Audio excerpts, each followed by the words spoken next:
Loveland, Colorado, a city of about 70,000 people that sits about 50 miles north of Denver, home to 65-year-old William Canole. William had 3 children and 6 grandchildren, and his sister Mary said he was the protector and really the glue of the family. He had a quick wit, and everyone in his circle said his outrageous sense of humor was legendary, as was his love of loud prints on shirts and crazy socks. Travis, William's son, said that his father had worked his whole life, having served in the military and then right into a long career working in tech.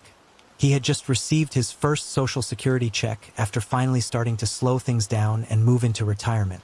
But he didn't want to stop completely. He was a skilled craftsman, and now, with some more time on his hands, he had been working towards opening his own woodworking business. Despite facing difficult times, including fighting cancer, he was always a glass-half-full kind of person. He never asked for help or wanted to be a bother to anyone, and no matter how much was on his plate, he was always the first person to offer you support or advice. As well as trying to build up his little business, William wanted to spend his time focusing on everything that made him happy and didn't want to settle for anything less. Woodworking, tinkering on his car, racquetball, brewing beer, watching sports, and taking walks with his children and grandchildren. In May 2015, he finished his cancer treatment, and his sister Mary, who had been living with him, moved out so his granddaughter Sadie and her family could move in. And now, after he had finished his last round of chemotherapy, he wanted all the celebrations with his favorite people around him. 1 month later, June 3, 2015, 10:30 p.m., William set out on a late-night walk, just listening to his music and enjoying a minute to himself. He often walked late at night to help him wind down so he could get a good night's sleep.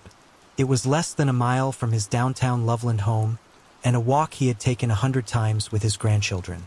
But just before 11 p.m., things would take a quick and dark turn. "Hello, there's a man lying here on the corner of St. Louis. He does not appear to be breathing, and he is bleeding uncontrollably. Do you know why he's bleeding?" "No, I have no idea. I just saw him flying here on the sidewalk as I was driving by, and I thought I'd fall over to see if he's doing okay." "Okay. All right, we do have help on the way." On the corner of First Street and St. Louis Avenue in Loveland, William was found bleeding on the ground. His earphones were still in, music playing. Despite their best efforts, it was too late. William was pronounced dead at the scene. He had been shot at pretty close range with a shotgun, and the wound showed he had been shot at a downward angle, possibly from a moving vehicle. When his granddaughter Sadie got the call from her mom in the middle of the night, she just remembered hearing "Papa's gone," over and over. "Where did he go?" Sadie asked, confused. It was just total disbelief when she realized. She said it just didn't make sense. Why would someone, out of everybody, take my papa's life? William had no enemies, no problems with anyone. Everyone that knew him was just as shocked. A 65-year-old man in Loveland is dead, apparently shot while just walking along a sidewalk. "And Kelly, I just came outside. I was able to speak with police. I'm told the public information officer has not been updated on this case for about 5 hours. They're trying to decide right now how they're going to update the media. They're getting a lot of questions. This is clearly the developing story here in northern Colorado." Also, just a few minutes ago, we had a chance to talk with people who identify themselves as friends and family of the victim. They are clearly distraught, still trying to take this all in. We found them very, very close to the scene itself. A greenhouse at East First Street and Taylor Avenue, 1 to 2 blocks away at the most from where this man, 65 years old, was found just before 11 p.m. shot. Police say he did not survive. Neighbors saying he was also recently in a car accident. Lived very close. Also, we're told from residents in this area, this is clearly the #1 discussion among friends and also folks at the grocery store. Honestly, if someone was shooting around here, I think that would be connected because, like I said, nothing happens around here. I haven't heard a gunshot here in my life. All his belongings had been with him too, so it wasn't a robbery-related shooting. Was it a case of mistaken identity, perhaps? One of the residents' window faced the intersection when she heard a loud popping sound that night. She saw an old, fairly run-down and rusty light-colored pickup truck speeding away from the scene. Investigators also learned that just 10 minutes before William was shot, Shots had also been fired at a motorcyclist very close to where William was killed. Donald Chronister had been on his bike and shot at 10:31 p.m. He had been trailed by a truck matching the same description as the one the witness saw.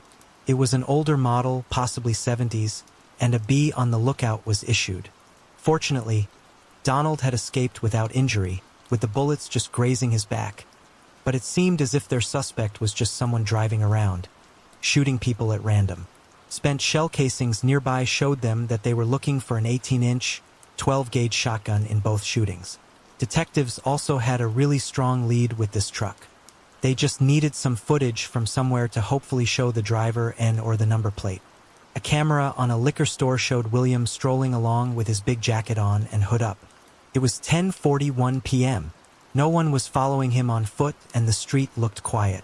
Less than 30 seconds later, the pickup truck came into frame, heading in the same direction as William.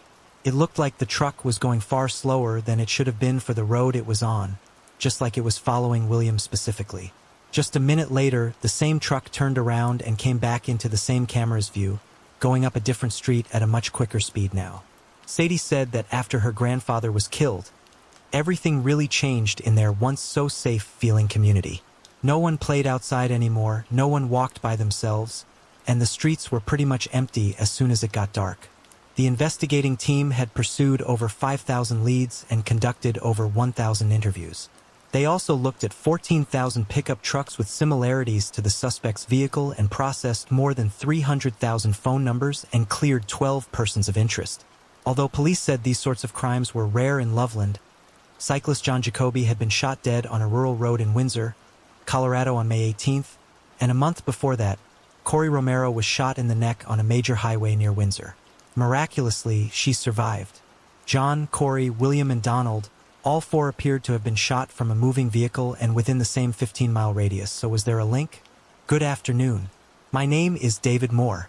I'm the Public Information Officer for the Larimer County Sheriff's Office.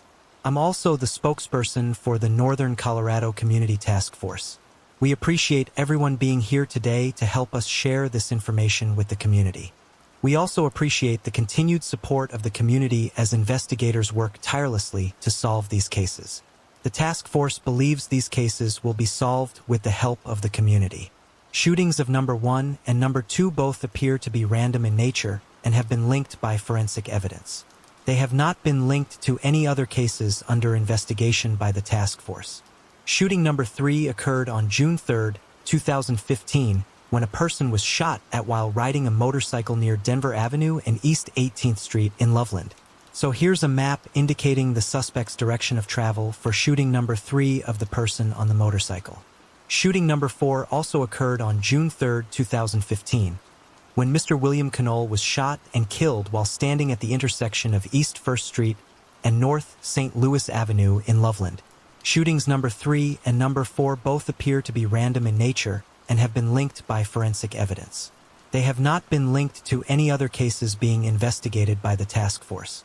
In June of 2015, the task force released information regarding a vehicle of interest after shootings number 3 and number 4. A depiction of an orange 1973 to 1979 Chevrolet or GMC pickup was released to the public. The question is often raised regarding the possibility the pickup truck has been painted or altered in other ways. The task force has certain characteristics they use to eliminate potential suspect vehicles. However, color is no longer one of them. The task force has received numerous requests from the media regarding crucial evidence in these cases. Those requests include the types of firearms used to commit these crimes, the distances from which they were fired, and the number of times they were fired.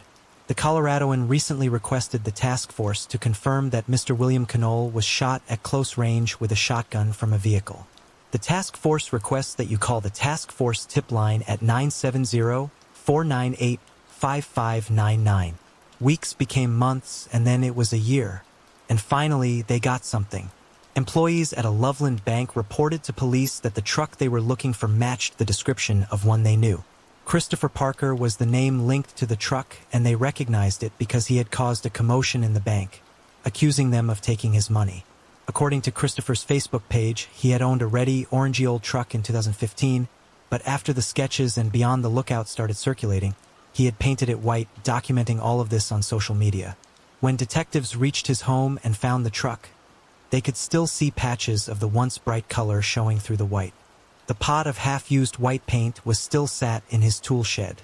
Police said he had an arsenal of weapons, had made multiple threats against businesses, and had been placed on a 72-hour hold in a mental health facility.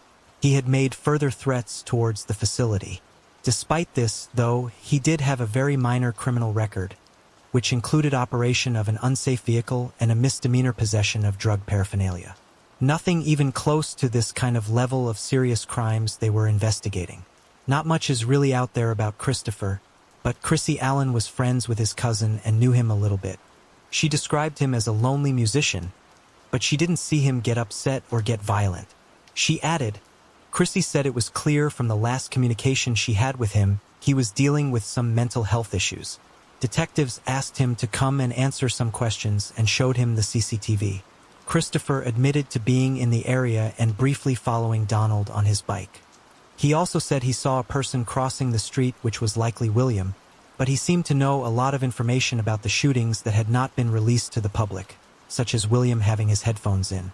He also admitted that he had purchased a shotgun, but swore he returned it to Walmart the same day he bought it. But Walmart had no record of said return, and a store representative at the time said they had a strict policy against accepting any firearm returns. And on the receipt, a receipt that Christopher had even signed, it clearly stated this rule. The receipt also showed the type of shotgun he'd bought, and it was an exact match to the one they were looking for, an 18-inch 12-gauge shotgun. The more Christopher talked, the more inconsistencies started to appear in his stories. He then asked for a lawyer, and that was the end of the conversation. He was arrested on March 13, 2018, on suspicion of first-degree murder and attempted first-degree murder. As reported yesterday, on March 13 at 1 p.m., task force investigators arrested Christopher David Parker, a 35-year-old male Loveland resident, for the murder of Mr. William Canole and the attempted murder of a male motorcyclist who escaped injury when he was shot at approximately 15 minutes prior to the death of Mr. Canole on June 3, 2015. This arrest is a result of an extensive 2-year, 8-month investigation. Keep in mind the Jacobus and all the victims that have been affected by these murders, including this guy's mother. Keep everyone who has been touched by all of this in your prayers, and let's hope that and pray that we'll continue to find more information and bring justice for the Jacobus and the rest of the victims. He was just a guy walking down the street. He was my older brother. He was a father. He was a grandfather. He was like your brother, and has involved thousands of man-hours. We are not finished. I just got off the phone with one of William Canole's family members. They tell me police made an arrest in his murder, and we know a 35-year-old man is in custody. He's from Loveland and charged with murder for a date that matches the shooting. Police are not yet confirming the connection or saying if they believe he's the guy behind all 6 shootings. It's crazy, you know? People are getting, technically sniped off I-25, 4 months. Northern Colorado felt a chill following a string of 6 random shootings in 2015. Despite this distinct sketch of the suspect's orange pickup truck, a $50,000 reward, and task force dedicated to finding the killer, the case went cold. Now a possible break. This is video of 35-year-old Christopher Parker in court today. He's from Loveland and facing first-degree murder and attempted murder charges. The crimes police arrested him for happened on June 3, 2015. That is the same date 65-year-old William Canole was shot and killed in Loveland. The same night a motorcyclist was shot at, but not injured. And there are no records of any other murder or attempted murder in Loveland on that date. The Northern Colorado Task Force has not confirmed the connection with this latest arrest, but they are holding a press conference tomorrow where we hope to learn more. Despite a huge amount of evidence, a long 5 years would have to tick by before any movement at all. While investigators believed he was responsible for 2 of the now 6 shootings they had been looking into, there is no evidence to suggest, nor is there any information to believe, that Mr. Parker is responsible for the April 22, 2015 shooting of Miss Corey Romero, or for the May 18, 2015 shooting and murder of Mr. John Jacoby. To date, there is also no information or evidence that Mr. Parker is responsible for the September 13, 2015 shooting of an unoccupied school in North Loveland, or the shooting of a second-floor window at on-duty employees that occurred at Banner Health Hospital in Fort Collins that same evening. All 4 of these cases remain open and unsolved. The task force also made clear they have no evidence to connect Parker to any of the 4 other shootings that rocked northern Colorado in 2015. Our next objective is to stand on the footsteps of the Windsor Police Department at some point in the future and deliver the same kind of news that we've been able to solve that homicide as well. Christopher was later diagnosed with schizophrenia in 2017, and his case was delayed several times as he underwent more mental competency evaluations. Things got longer still when lockdown started. In December 2018, he was declared mentally incompetent to stand trial, so another competency evaluation was ordered.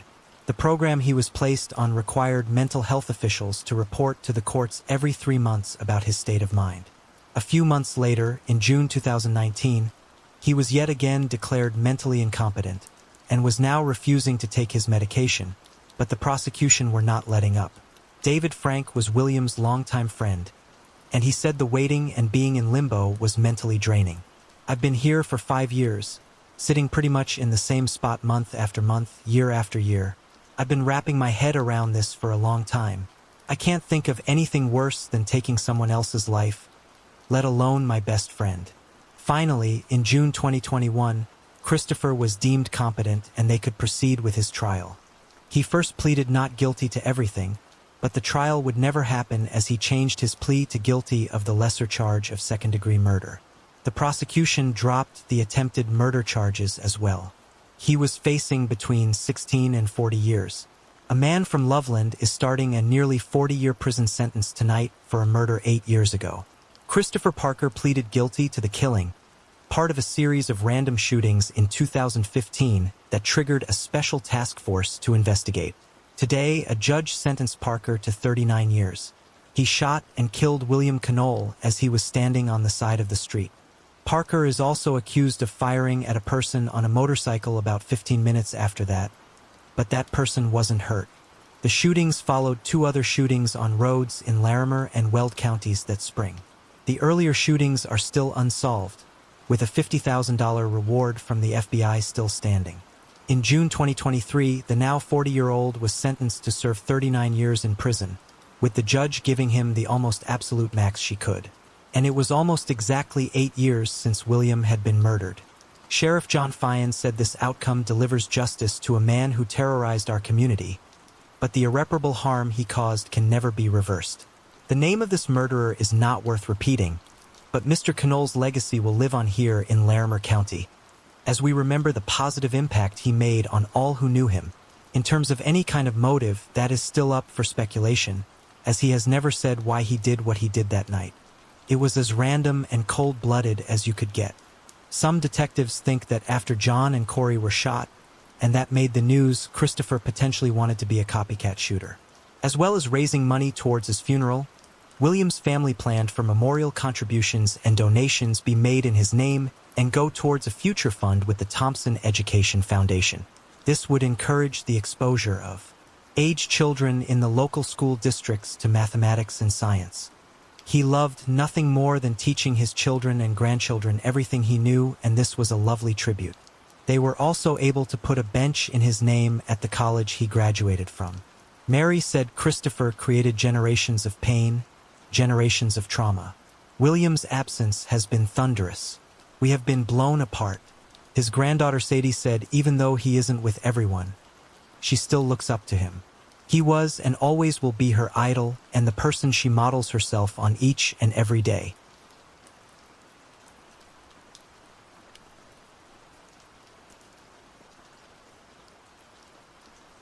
The level of the offender's culpability in the commission of the offense is so extreme that the community interest in retribution, punishment, community protection, and deterrence can only be met by a sentence of life imprisonment. The manner in which he killed her was cruel, merciless, and abhorrent. The offender's crime falls within the worst category of murder. That case takes us to Sydney, Australia, and back to the 27th of April, 2010, 6:30 p.m. The streets around Chatswood were peaceful. People were coming home from work and getting ready to settle in for the evening. That was until the desperate screams of a woman shattered the stillness. A couple walking their dog along Holland Street went over to investigate.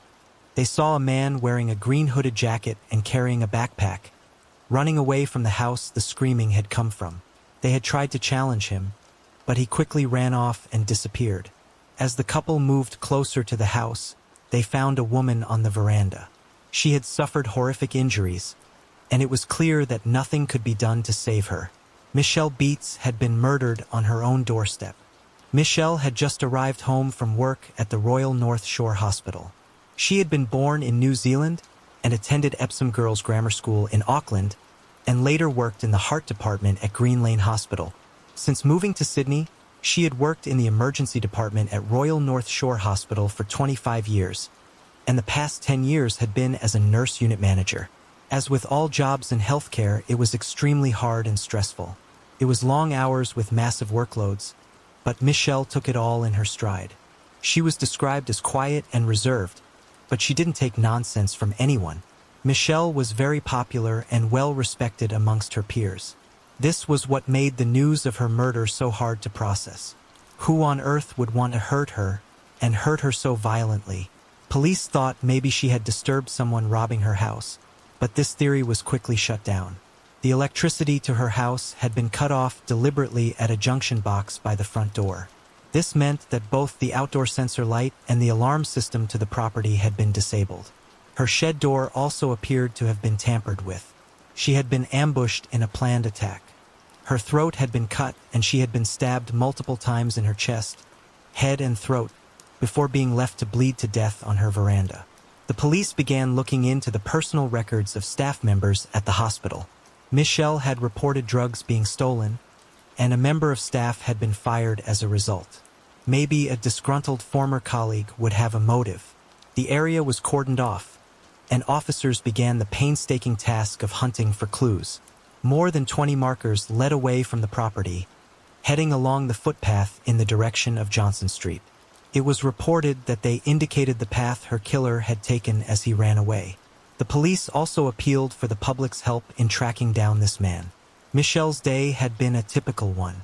She had gone to work and then stopped to get groceries on the way back to the home she shared with her partner David, who was very quickly ruled out as being involved. Chatswood was a low-crime area. It was a safe neighborhood, so people were understandably stunned and very frightened, and for her colleagues at the hospital, they were completely crushed. NSW Health called her a valued and esteemed colleague, friend, and mentor. She was an exemplary nurse, a dear friend and teammate. We are devastated by her loss. Dr. Robert Day, the deputy director of the emergency department she worked in, said the department had lost a friend and leader. There was speculation that a patient with mental health problems had killed her, but the police were quick to dispute that.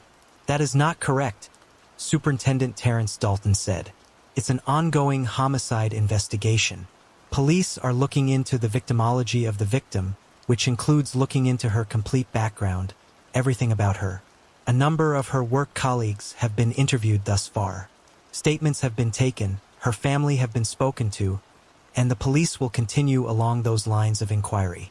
They also shut down rumors that David was in protective custody.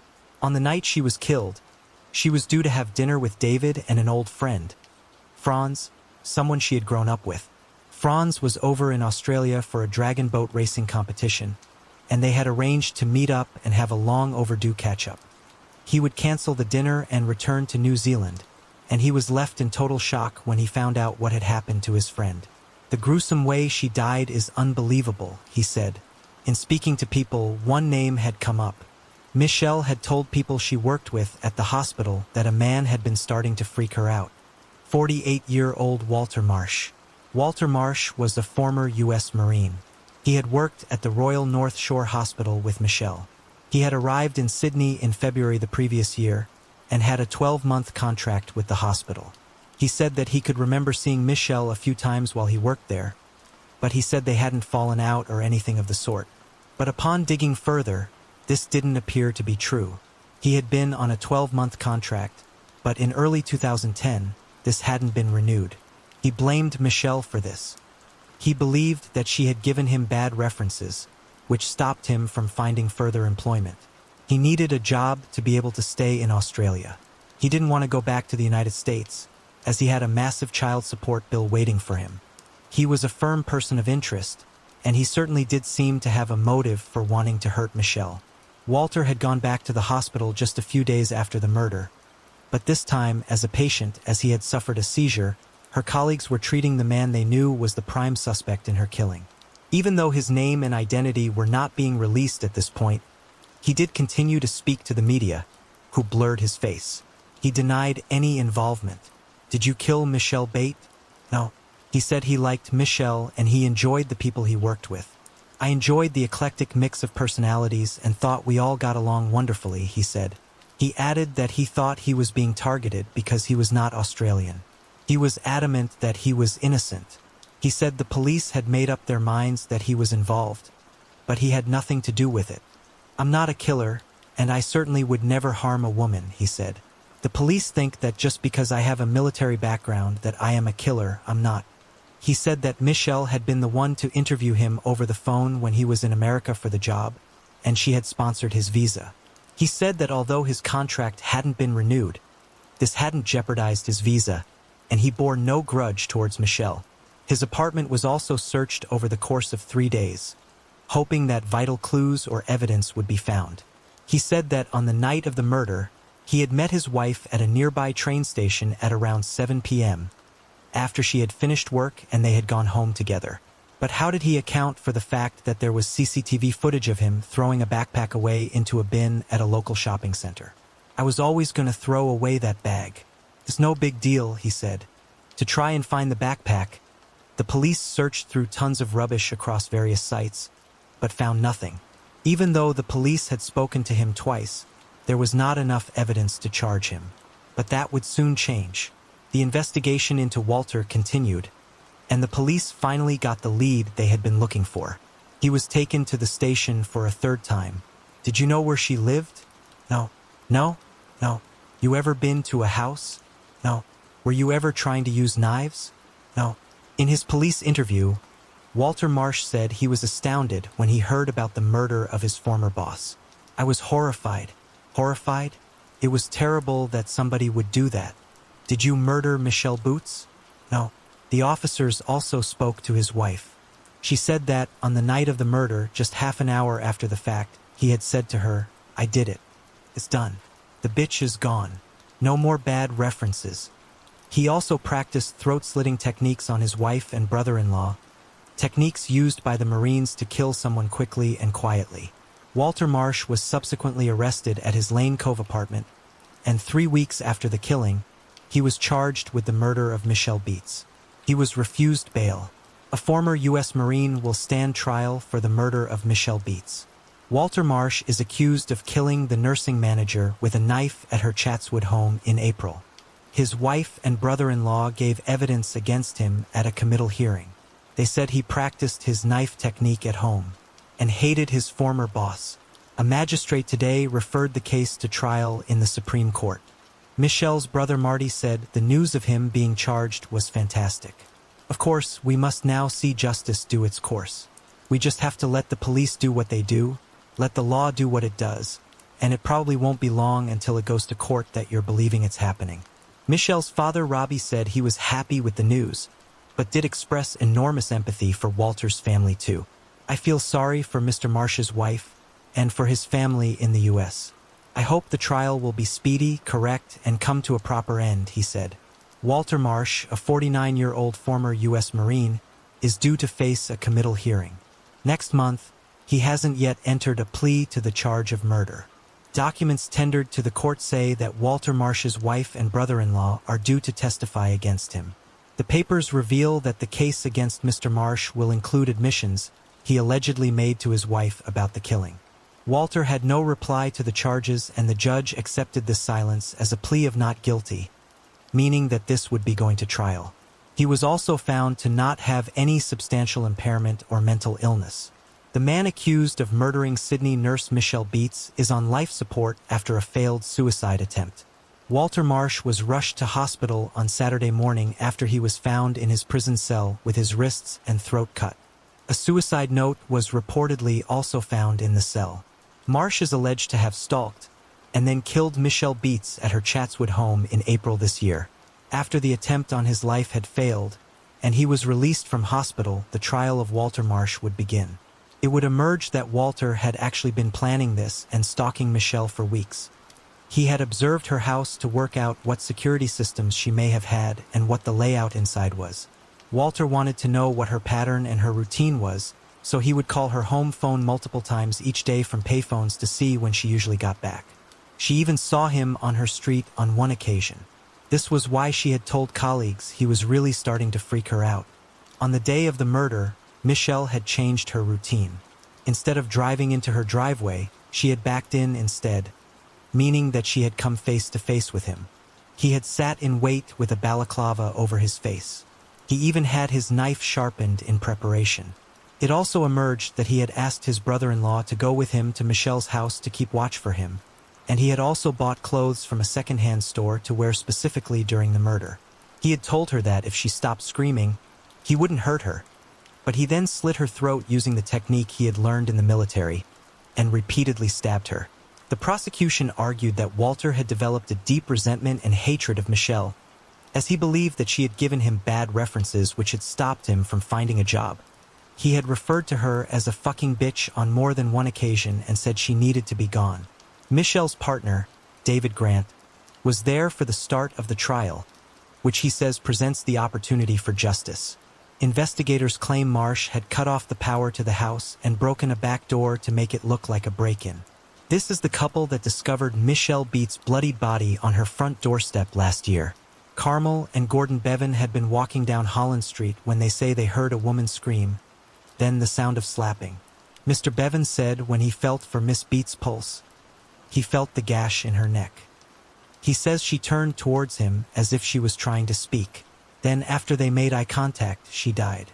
The couple are 2 of 70 witnesses expected to be called in the trial of Walter Marsh. The 2 key witnesses in the trial are Marsh's Vietnamese wife Samantha and her brother. The jury heard 3 weeks after the incident. Samantha told police Marsh had confessed. The court heard Samantha Marsh and her brother had reason to lie. After cooperating with police, they both received protection from prosecution for concealing a serious offense. Mrs. Marsh also received a visa to stay in Australia and money for accommodation. The jury was shown security camera footage, which showed a man walking around Chatswood in the hour following the murder. Detective Senior Constable Scott Bennett, who worked on the case, took the jury through the footage, which started at around 6:30 p.m.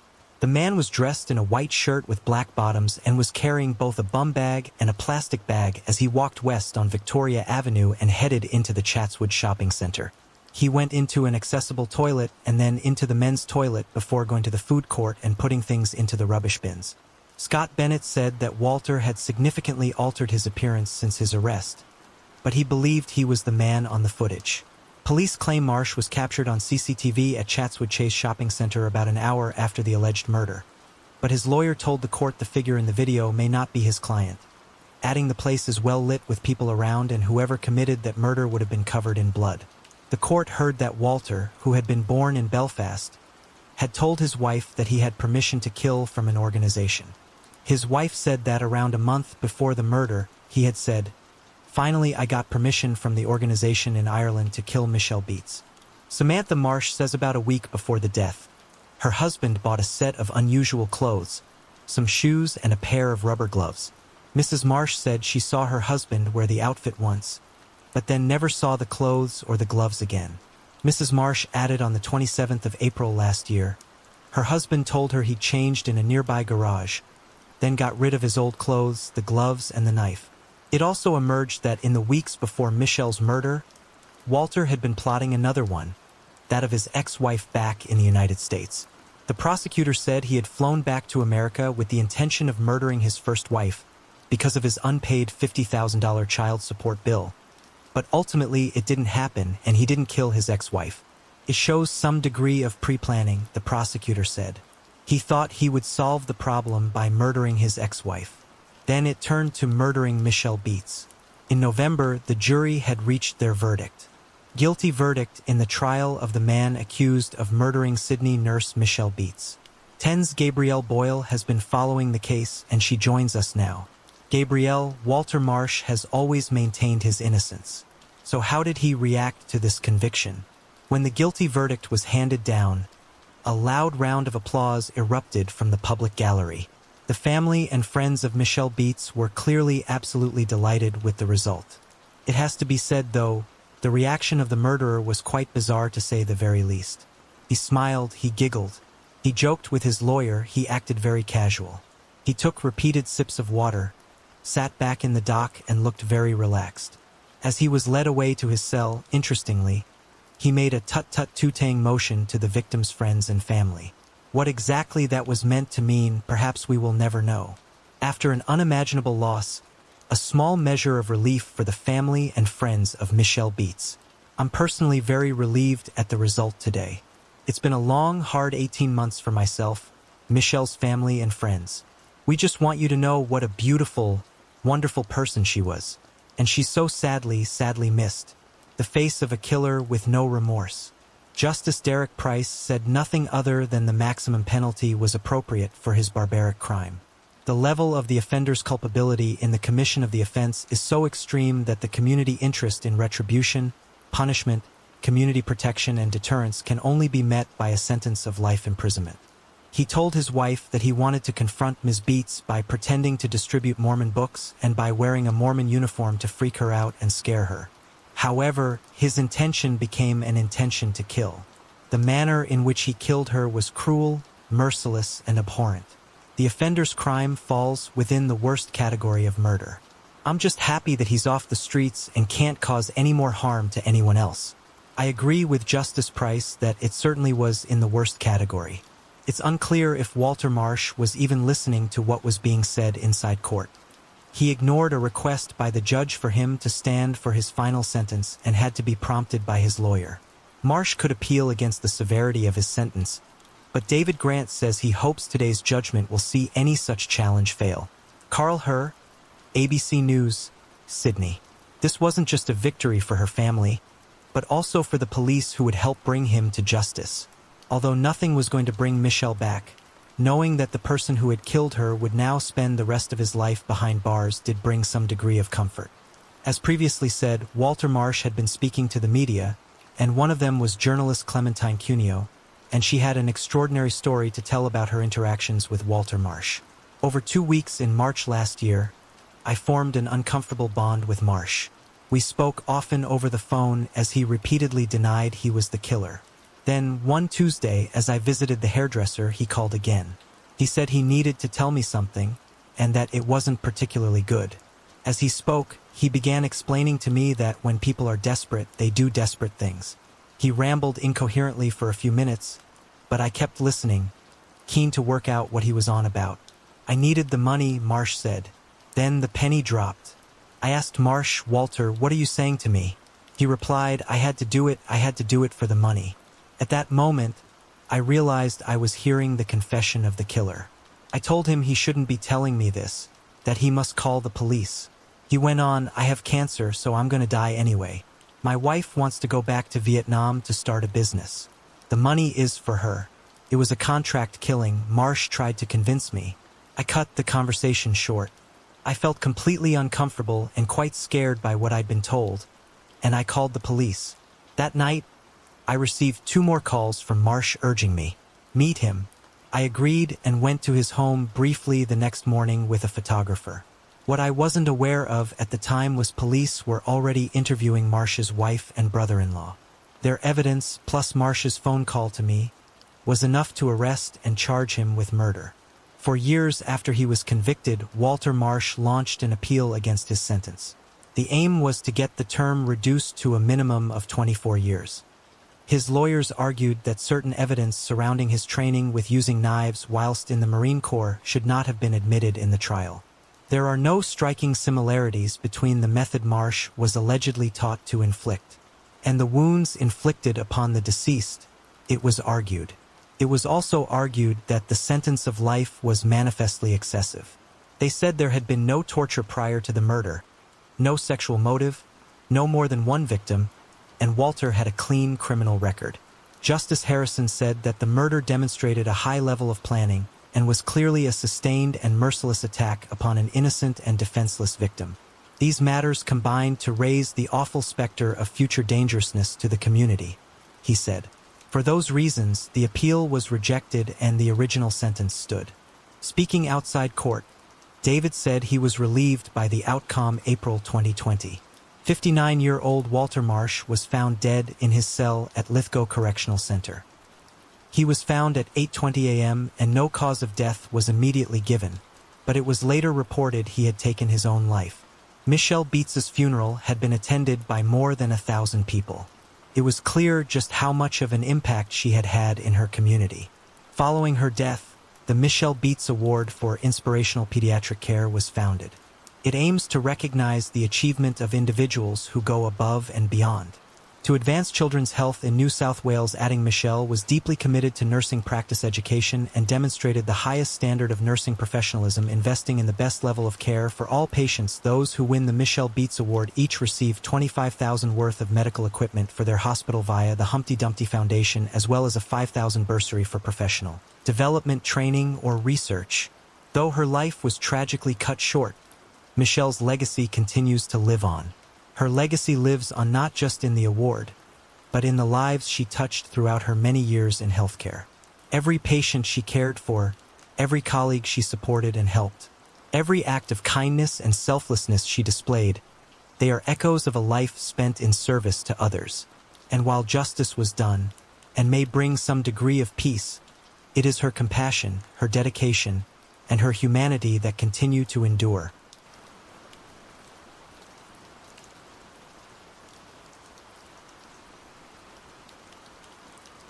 In the summer of 2011, 23-year-old Dalene Carlson moved from her small town in Idaho to Stockton, California.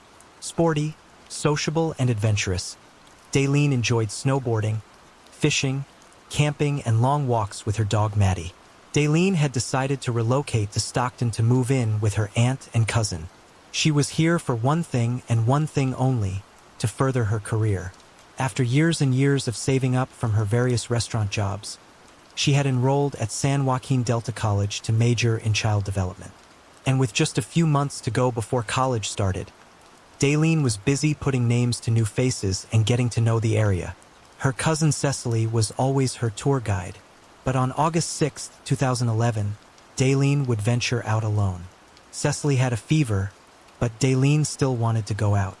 She had made some new friends already, and ever the confident person, she was happy to go out by herself to places she was familiar with. One of those places was Finnegan's Bar and Grill, which had fast become a favorite night out for her. The 23-year-old got ready and said her goodbyes. As she shut the door, her Aunt Maggie shouted to her that she needed to be home by 3 a.m. at the absolute latest. Dalene agreed and walked off into the town. But 3 a.m. would soon come and go. Soon it was 3.30 and then 4. Maggie was still awake and texting Dalene to see if everything was okay.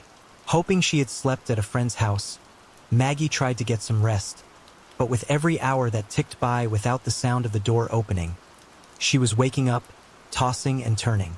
The sun soon rose along with everyone else's concern.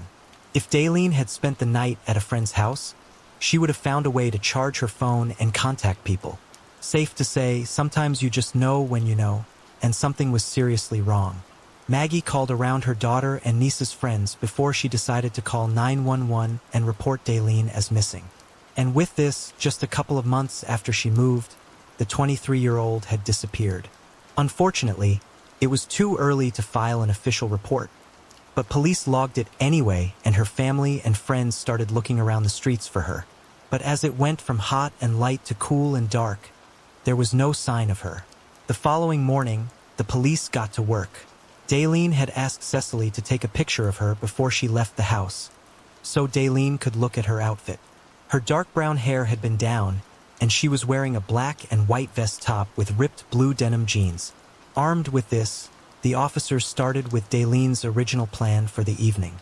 She was supposed to go to Finnegan's Bar and Grill with Cecily. One of the managers at Finnegan's Bar remembered her. Dalene had been there many times before, and he said she had been stood outside most of the night, but nothing had seemed out of the ordinary. Dalene had picked up a ride there with a friend, and once at the bar she bumped into her on-off boyfriend, Jacob Evangelisti. 25-year-old Jacob admitted we weren't on the best terms. I purposely got there before she did. She came up to me to talk to me.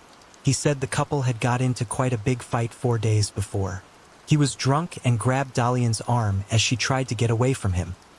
He said he had heard from people that she had been talking to a mutual friend called James Cousins, and safe to say things between the pair had been far from good.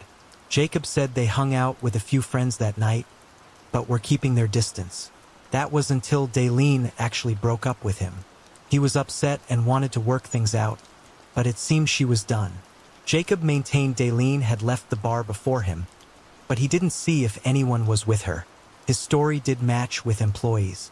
However, police said both Jacob and James Cousins were persons of interest. The cameras in the building showed Dalene outside for a while smoking, before moving back inside at about 10 to 1 in the morning. There were quite a few people around, and at one point a man even put his arm around her for a moment, before walking behind her in the corridor. He was 25-year-old Jason Gilly, another mutual friend. He even lived with James Cousins.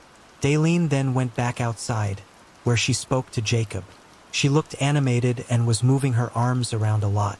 This matched what Jacob had said to them about having a heated conversation. She went inside again and Jacob stayed put with a friend, finishing his cigarette. 3 a.m. Finnegan's was closed and everyone had gone. Dalene had somehow left without being caught on any camera, as had Jacob, so they didn't know what time she was there until Jacob told police that Dalene had texted him saying that she was leaving the bar to go to a party at a friend's house.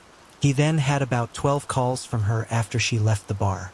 During one of the brief calls, he heard a man's voice in the background. Dalene said she was drinking at Jason's house. Jason was Jason Gilly, who lived with James Cousins. Jason was the man seen putting his arm around Dalene and Finnegan's. In one text early in the morning, Dalene asked Jacob if she could go to his house later, and he had agreed. But hours passed and he didn't hear anything else, falling asleep and waking up to nothing more on his phone. Police next wanted to talk to Jason Gilly and James Cousins.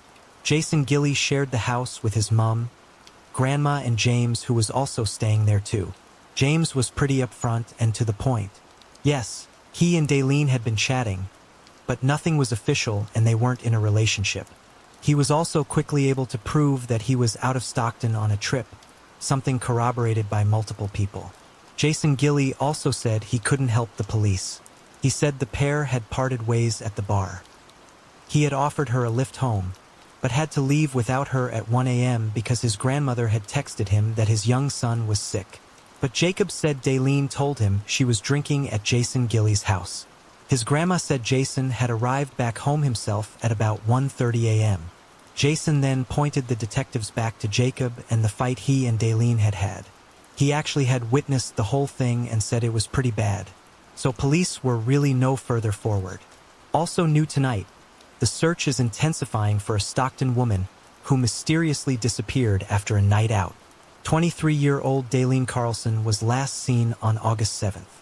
At the start of this case, 3 men talked to police and said they had contact with Carlson the night she disappeared. "We just want her home safe." Carlson's cousins held a flyer displaying her photos today.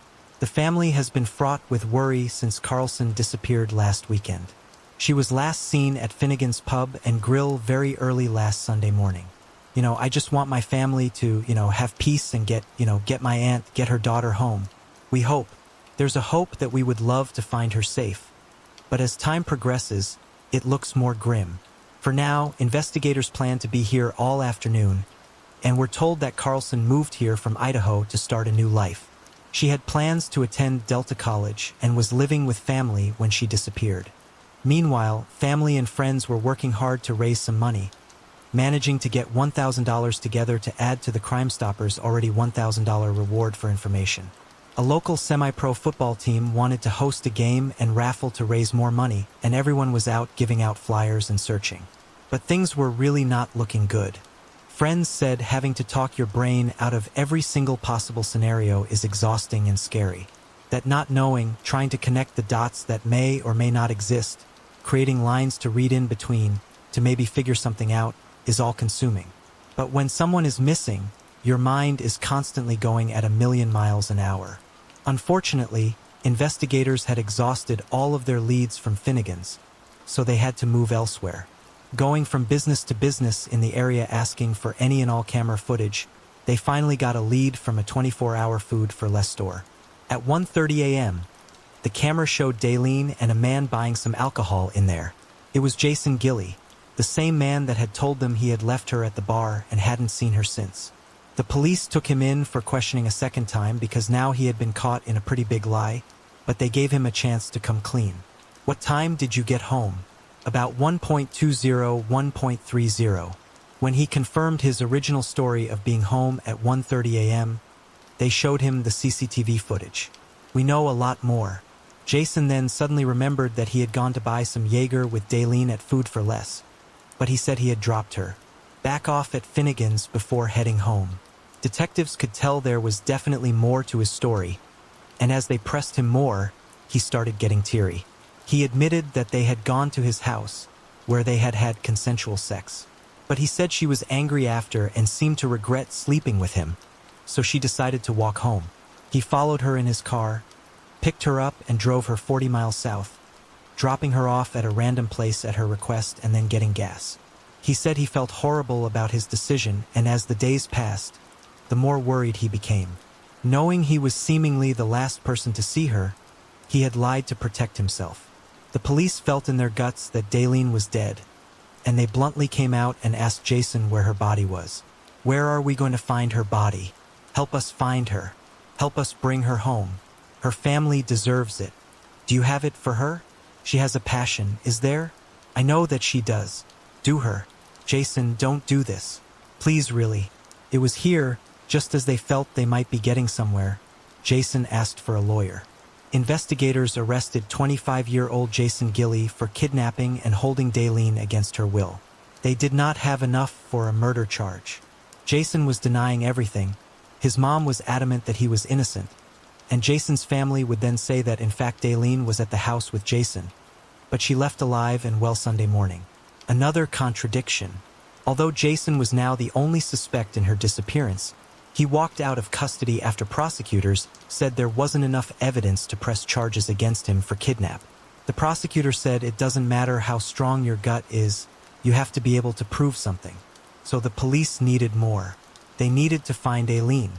Once out of jail, Jason said he had basically been caught up in a bad situation, but he was not a bad person. It was wrong place, wrong time, and yes, it looked a certain way, but it didn't mean it was that way. Gilly told KCRA3 earlier this week that Carlson was at his home in those early morning hours Sunday, but left on her own. He spoke to the media and said, "It's been a rough few days. I'm trying to recuperate right now. I hope they find her okay. I wish they would find the facts first before they arrest somebody. They've been interrogating my mom, my grandma, everybody. All fingers are pointing at me, I understand. Why would I be charged with kidnapping when I'm totally not that person? I'd never hurt myself or anybody. Everybody that knows me knows that." CCTV from a 7-Eleven showed that at 11 a.m. the following morning, he had topped up the gas in his car. Whilst in the 7-Eleven, he was seen wiping his arms and shirt, and further enhancement on the footage showed he was covered in dirt. They then focused their attention on searching new areas, including parts of the Calaveras River, commonly used as a dumping ground for all kinds of things. This area was particularly muddy and overgrown, and it was just a few blocks from Jason's house. Boston police out on the Calaveras River searching for any signs of a woman who disappeared more than a week and a half ago. 23-year-old Dalene Carlson hasn't been seen or heard from since August 7th. Police aren't saying at this point what led them to the Calaveras River. The search is taking place just north of the University of Pacific campus, that location just about 2 miles from the Food for Less grocery store where she was last seen, and just 2 blocks from the home of a man who was initially arrested in her disappearance. 25-year-old Jason Kelly, of course, remember, was arrested this week. He was arrested on Monday on charges of false imprisonment and kidnapping. Now, he was released again on Wednesday afternoon, but police say he's still a person of interest. Newly released documents show that police believe Jason Gilly has been lying to them since the first time they questioned him. The documents show that Gilly first told officers he wasn't with Dalene Carlson the night she disappeared. But former boyfriend Jacob Evangelista told police that at 5 Sunday morning, he received a text message. Dalene said she was at Jason's house drinking, but that she would be leaving soon to come to his house. This was the last time Jacob has seen or spoken with Dalene. Gilly later said he and Dalene went to his home, had sex, and then an argument ensued, but he gave her a ride. The report states that Jason got on the Crosstown Freeway and then south on Highway 99 for approximately 40 minutes until stopping at an unknown location where he claims he let Dalene out of the car. And for the first time, we are hearing Dalene's phone send a text message late Sunday morning. At about November 25th Sunday morning, Gilly's roommate received a text saying Dalene said she was somewhere on Country Club and that her phone was dying. James said he did not know if it was Dalene that was sending these messages, only that they were coming from her phone. The text message is just that. It's texts that come to you, but who's sending that? Could be sent from anybody. Anybody could have had control of that phone and been sending those messages. Search for Dalene Carlson has now lasted more than 7 weeks. Here's a look back. Dalene was last seen August 7th leaving Finnegan's Pub. Then August 15th, police arrested 25-year-old Jason Gilly, who was seen leaving with Carlson the night she disappeared. 2 days later, Gilly was released after the DA decided not to file criminal charges because of lack of evidence. And then on August 18th, search crews looking for Dalene found a flip-flop that may have belonged to her in the Calaveras River. 2 months after she went missing, a farm worker in a cornfield would find Dalene. Her body was so badly decomposed, it was virtually just her skeleton. She was naked and had been shot 5 times from behind. 1 bullet was to the back of her head, and 2 had hit her in the back. It appeared she was clutching her head as she fell, and it looked like an execution-style killing, with her having been on her knees and facing away from the gun. A black bra was located near her body, and a few days later, her jeans were discovered 6 miles away. From a missing persons case to a murder mystery. We have this new at 5 tonight. We now know the body of a woman found this weekend in a San Joaquin County cornfield has been identified as Dalene Carlson. We continue to follow this incoming information in this case out of Stockton. KCRA 3's Rich Ibra joins us now from the police department. So Rich, what's next now in this murder investigation? Well, the identification of Dalene Carlson was made through her dental records, and now investigators will have to see how she was killed and link that with any evidence that may lead to her killer. I couldn't believe that everything happened the way it did. I thought that she'd turn up somewhere. I'm glad the family can get some closure finally, but I wish it was under different circumstances. Police said that there were huge inconsistencies in Jason's statements, and despite what his grandma said, his alibi had now been picked apart. She would later admit to lying to police to protect him. They also got a call from someone else close to Jason, saying they knew he owned a gun, and sure enough, the casings found at the crime scene matched that very gun. Cell phone tower data put the pair of them together in the area she was found in, and authorities were confident that Jason had been using Dalene's phone to send messages to people after she was dead. Dalene's aunt said, "I can't conceive why someone would do it to somebody who just wanted to be a friend. She wanted people to like her. She loved people. She was a little social magnet, you know? I can't understand why. I honestly think he probably advanced himself and she probably refused it." The prosecutor added that based off of all of the evidence they had, Jason had convinced Dalene to go to his house, after stopping for some alcohol, possibly offering to drive her home after. But when they got to his house, things took a quick and dark turn. They believe he raped her, grabbed his gun, forced her back into his car, and drove her to the cornfield where he shot her to death. According to text messages, it appeared Jason had spoken to Dalene far more than had been let on. In a 3-day span, he had sent her 200 texts, the final few being on the same day she was last seen.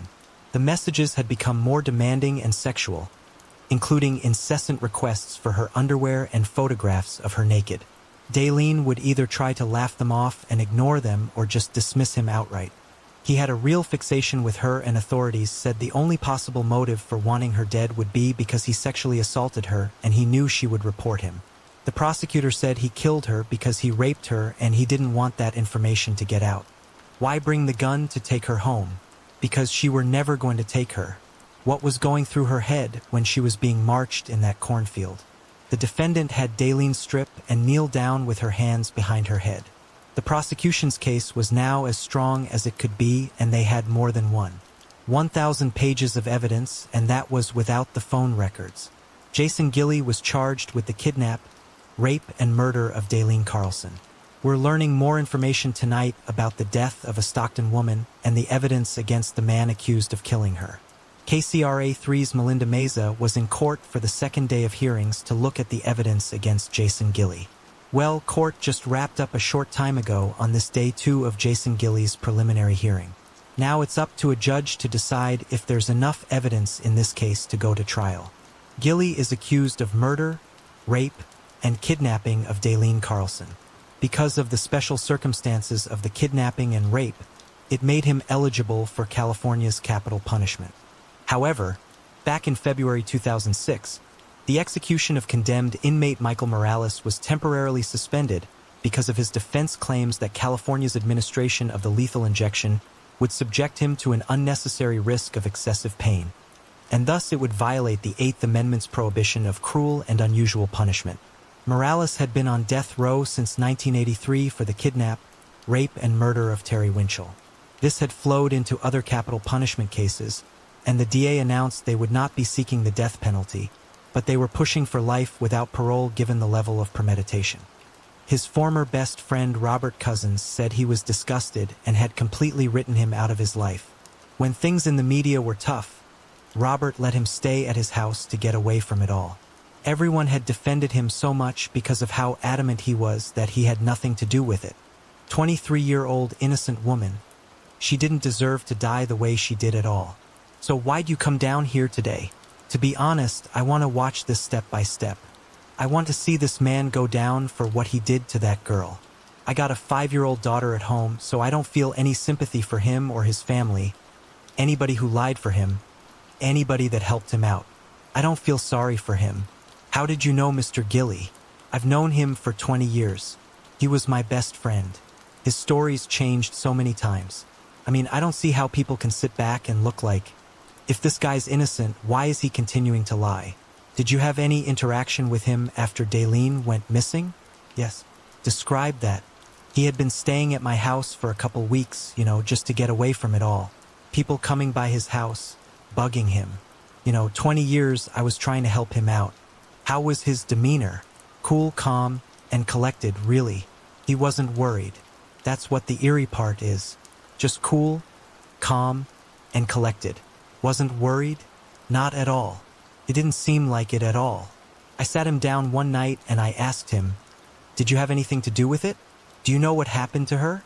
He said, "No, I don't know what happened to her." "Has the murder weapon been found?"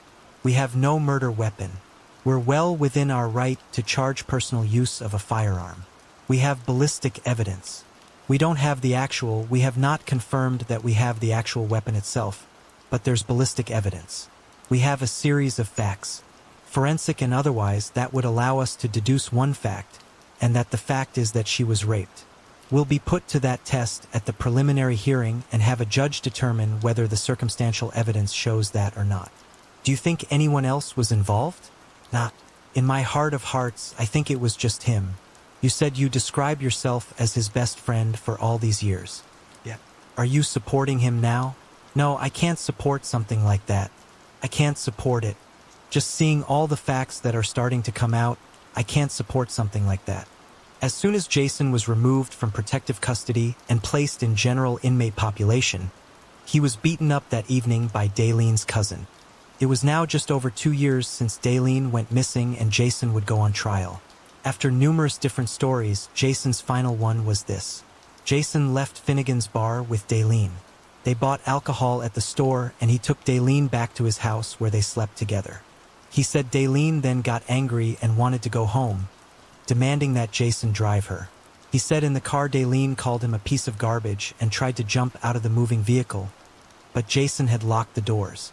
He then dropped her off in Modesto, got back on the freeway, and went home. That I can tell you it was emotional for the jury today as they heard closing arguments from the prosecution. But the defense attorney says that cell towers could feed 3 different sites and that all the evidence presented today is circumstantial. Gillies. The defense attorney says Gilly did not kidnap, rape, or kill Dalene. He says he admits to lying, but he says he lied to cover up his sexual relationship with Dalene because that would have been inappropriate to other friends. Now, the defense will continue its side of its closing arguments tomorrow morning, and then Jason Gilly's fate will be in the hands of the jury. Jason Gilly was found guilty of kidnapping and murder. The charge of rape ended in a mistrial. He was sentenced to life in prison without the possibility of parole. Jason has never admitted what really happened that night. Dalene Carlson had packed up her life to make a huge move. She had big plans and dreams and worked everything out to make sure she fulfilled them. A night out with friends became a horrifying nightmare for the 23-year-old, and one can only imagine how frightening her final moments must have been, begging for her life in a cold, dark field, with no one around to hear or help her. Her Aunt Maggie said in an interview, "It's not that you ever get over it. What helps with healing is remembering the good times, remembering everything that was good when she was alive, because what we did get was great." Like my video and share your thoughts in the comments section. Also share it with your friends and family. Keep supporting and help me reach 1K subscribers.